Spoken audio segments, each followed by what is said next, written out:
You know, if you think the views from along the Schuylkill are pretty fantastic, you should see them from Laurel Hill Cemetery. I'm Gwen Kaminski, and I run the programs at Laurel Hill. I'm sort of like the social director for the cemetery. Now, our great vistas are for a reason. Before we were founded in 1836, burial grounds were dark and dank places. But our founders had another vision. They wanted Laurel Hill to be a garden of light that celebrated life and that welcomed people of all faiths. Well, not all faiths. I'm David Horwitz, a history professor. And despite the founders' good intentions, Catholics and Jews were not welcome here in the early years, and blacks were not welcome here until the 1960s. Today, Laurel Hill is much more democratic.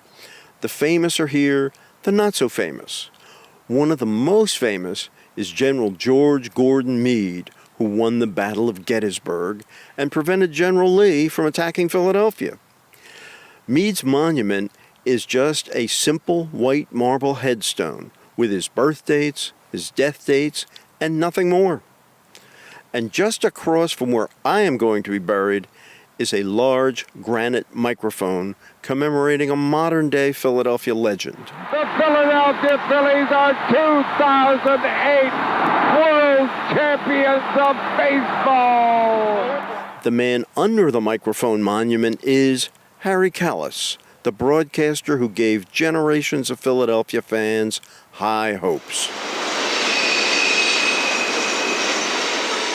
That sound you hear is not a squeaking ghost, that's the sound of a train passing by.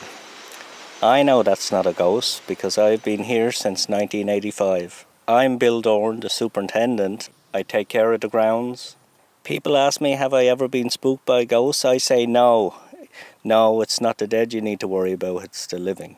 Well, I have seen sunbathers, I have seen people dancing, I have seen a lot of romance. I used to make monuments, and some of the most touching monuments are the cradles that you can see all around the cemetery. They signified babies and small children, and they were all made different sizes depending on the age of the children. And of course the families came out every weekend and planted flowers in the cradles, and that represented, what they planted represented the loss of their child.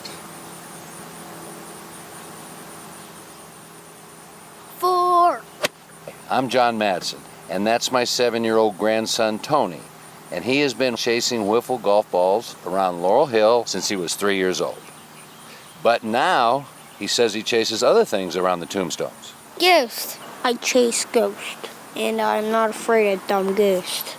I hope not, because after I buried my father here, I decided this is where I was going to be. I'm an ex-Navy guy, and while Tony runs among the tombstones, I mark the gravesites of veterans with small American flags, one by one, all year long. Hey, Tony, find anyone interesting? We have a lot of interesting people here.